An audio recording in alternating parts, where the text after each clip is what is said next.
Hi, I'm Dr. Amanda White and welcome to This Week in Audit for all of our audit news for the past week. Our biggest story this week is a continuation on last week's biggest story, which is the accounting irregularity scandal at Target and Wesfarmers. We know that the accounting manipulation through rebates and promises of higher prices in future periods resulted in an overinflation of profit by approximately 21% for the Target division of Wesfarmers. Now, the overall impact, as reported in the newspapers for the entirety of Wesfarmers, is only about 1.1%, which the group does deem is immaterial. However, Managing Director of Wesfarmers did point out that reputation is a really important asset to Wesfarmers, and so therefore, even though the accounting irregularity is only minimal, the impact on reputation is quite large.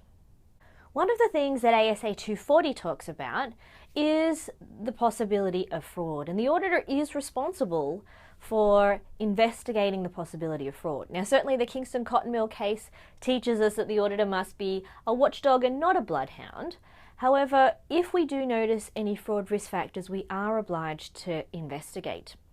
Now, what was going on here in terms of fraud? Well, certainly I always like to consider fraud in the context of the fraud triangle. And the fraud triangle has three different components. The first being the incentive or the pressure of an individual or a group of individuals to conduct fraud. The second is the opportunity for those individuals or groups of individuals to conduct fraud. And then the third is the attitude or rationalization those people might have to engage in those activities. And certainly fraud is defined as anything with the intent to mislead or deceive. And certainly that was the case here at Target and with Wesfarmers. We certainly see that in the Australian media this week. There are reports that letters were exchanged between the Target staff involved and those suppliers, and those letters clearly stated the arrangement that was in place. It was also reported that the letters were hidden from Wesfarmers management and from Ernst & Young, the auditors. So there certainly does seem to be an intention to deceive, as well as the incentive or pressure, more specifically, for staff to achieve certain targets.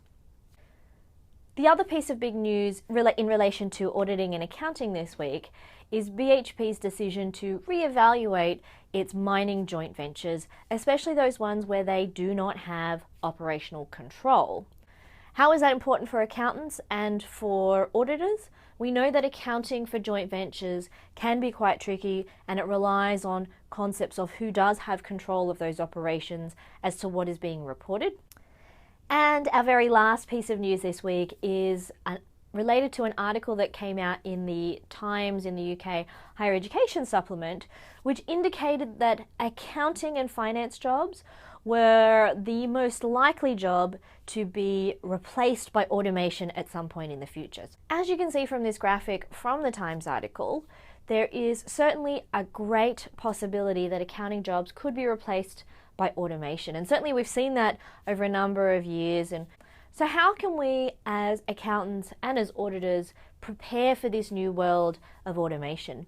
And an article that has come out in the United States from the IMA indicates that the biggest skill set that accounting graduates are lacking, or accountants in general are lacking, are skills around data analytics.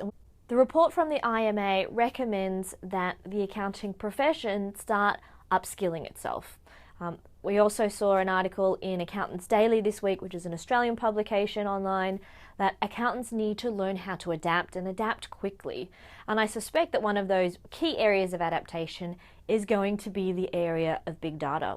But all of the big four firms are looking at how we can use big data to run firms more efficiently, engage in audits more efficiently, and reduce the costs associated with what we do. So if you're an accounting student out there and you've got some room for some electives, then I'd certainly look at data analytics, business intelligence type electives that you might include in your degree. So that's all the news that we have for this week. I look forward to seeing you next week online.